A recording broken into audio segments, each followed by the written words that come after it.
Hello guys and welcome to my WWE 2016, WWE Fastlane 2016 preview slash predictions and why I think they will happen. First of all, I want to say happy safe flight to Long Dick Sham, who has gone to Pakistan today. Motherfucker took a crazy 2 different flights. Fuck that. You wouldn't catch me doing that. But regardless, hopefully he landed safe, and let's jump straight in to the predictions. Okay, so we have all in all 6 matches for Fastlane tonight, 7 if you count the pre-show. Now, I'm taking this from Wikipedia, and I pretty much assume this is the announced card. But anyway, okay, so it's pretty much like this. Kalisto versus Del Rio in a 2 out of 3 falls match for the WWE United States title. Why the fuck is this on the pre-show?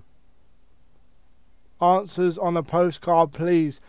Now, the obvious thing to do would be to have Kalisto go over in a blaze of glory, therefore setting up Sin Cara returning heel and having a brilliant match at WrestleMania between 2 best friends, yada yada yada, possibly. Anyway, Kalisto needs to win.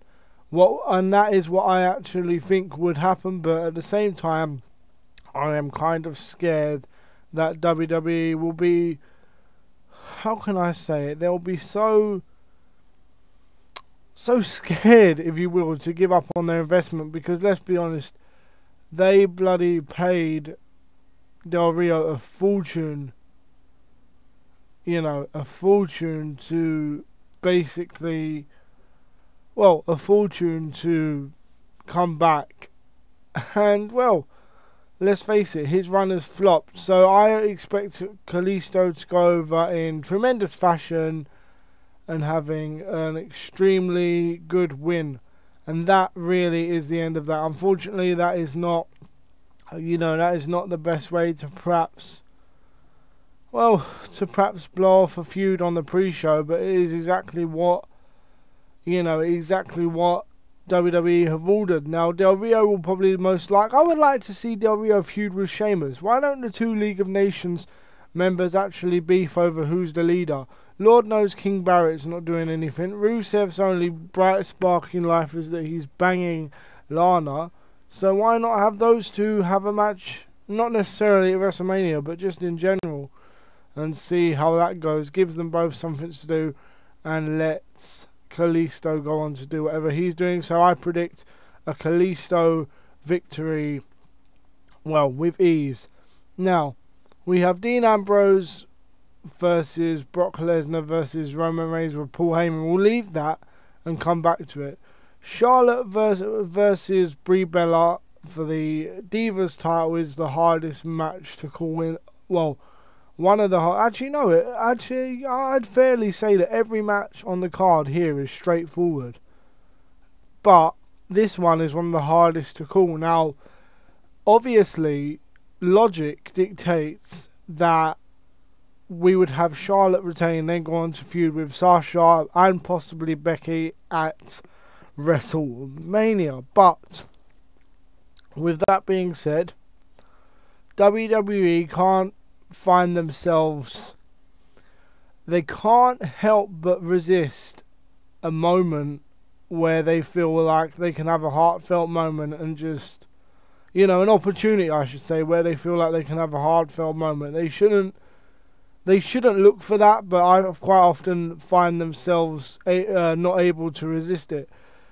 A lot of people have said to me Brie Bella might go over simply because Daniel Bryan's retired and Brie's retiring soon, so they wanna give her the belt. Now, if this does happen, and I'm not going to say my prediction just yet, I'm merely going to state that if this does happen, it will not be the end of the world, simply because Sasha Banks could always have a disagreement with Becky after their match. And then those 2, Becky and Sasha, can beef for WrestleMania. And Brie and Charlotte can go at it in a rematch in which Charlotte can possibly retain Or maybe they'll try and recreate WrestleMania and then they'll have like Charlotte retain at Extreme Rules. I know that's quite a far-fetched thing, which is why I don't think WWE will do it as much as like, you know, they love the heartfelt moments and they love trying to put the best effort into all of their situations in that sense. They love a good like news story and some good publicity, and Lord knows they need it after like the whole Titus O'Neil incident and all that nonsense. Like, I gotta say that my money's on Charlotte. They gotta have Charlotte, but they gotta start showing cracks between Charlotte and Ric Flair. Have Charlotte barely sneak away with the title, then be set up to face Sasha or Becky at WrestleMania 32. And unfortunately with Brie, there's not a lot for her to do. Like, Nikki, obviously, I don't want to say this because I don't like Nikki a lot, but I can see she's improved in the ring. She's the more talented Bella twin, if you will, or at least the name with the more star power. Brie's obviously stated, I mean, for those of you that watch Total Divas, I'm slightly ashamed to admit that I do. You know, she has stated on numerous occasions that she wants to at some point leave WWE to raise a family, and what better time than when than when Daniel Bryan has retired.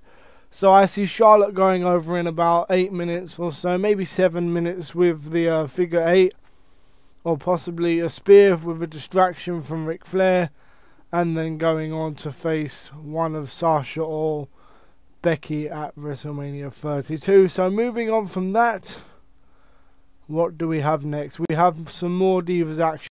Yes, we have some more Divas action before I was rudely bloody cut off. This editing program isn't all that. Sometimes we have Becky and Sasha Banks versus Team Bad, Naomi and Tamina. I'm gonna skip right over this and just say any other like, you know, outcome than, you know, any other outcome apart from Sasha and Becky winning is ludicrous. Team Bad, Naomi and Tamina. Tamina's a power diva, and Naomi, you know, she is very athletic, but unfortunately she's never quite got to the status where she should be. They're gonna have Sasha and Becky go over, no question.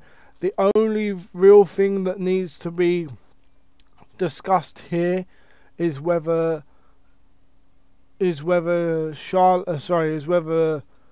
you know, Sasha turns on Becky after the match to represent her as a heel. But if she is indeed going to face Charlotte at WrestleMania, then obviously she needs to be a babyface. But if Brie wins the title and they still want Sasha in the WrestleMania main event, then perhaps they have her turn on Becky Lynch. Hell, throw all 4 divas in there, make it a fatal 4-way. Might as well call Bayley up from NXT while we're at it. But now, unfortunately, we're jumping into fantasy booking territory. I would like to see face Sasha. Fuck it. I'm always an advocate of, if the fans want to cheer them, and yes, I know that, you know, there are some heels that are really good as heels and get cheered, like Kevin Owens. But hear me out. This is different. If a person naturally gets cheered, like Sasha Banks, she's a likable person in real life. I'm not saying Kevin Owens isn't, but Sasha, she plays an excellent heel, but she plays a cool heel too much, right to the point where she is cool. Kevin Owens, that guy can make you believe he's gonna throw your baby out the window, and you'd believe it. You know, Kevin Owens is brilliant at playing a jerk, which I'm sure he's not in real life. But, you know, Sasha's just lovely, isn't she? I mean, no one can hate Sasha, even if we tried. So, obviously, she needs to remain babyface, in my opinion. Moving on, we do have, in fact, Mr. Owens, the newly crowned IC champion. Now, first of all, I want to ask what the fuck they were doing taking the IC title off Dean Ambrose. And this is where the main event gets interesting. Because are they priming Ambrose for greater things? Or are they just trying... Or do they see the IC title as a distraction? And are they trying to get that off of Dean Ambrose just for storyline's sake?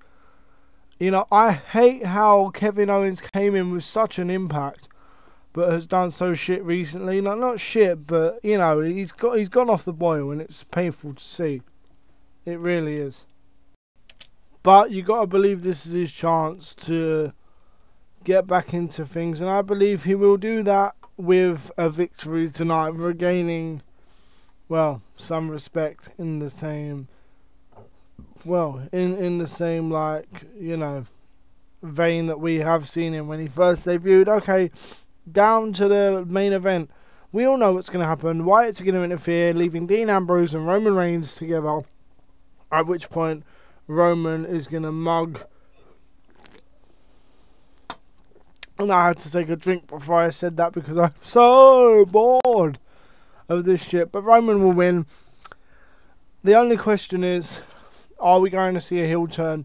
I believe that will be held off until after Mania, at which point Dean Ambrose will be Roman Reigns' first real challenger for his title belt. Anyway, guys, hopefully you have enjoyed this Fastlane preview / predictions. Let me know what your predictions are on Twitter, as that's where I will be throughout the Fastlane. Until next time, guys, it's been Take a Look. Thank you very much for watching. I'm out. The Wyatts to interfere, and Roman's win. Peace. His presence felt there. He's too busy bragging and boasting than battling in this matchup. We're looking at complete domination here. Uh-oh. Here we go. Here we go. The tombstone pile driver. This one's in the books. Yeah, you don't get up from one of those. 1, 2.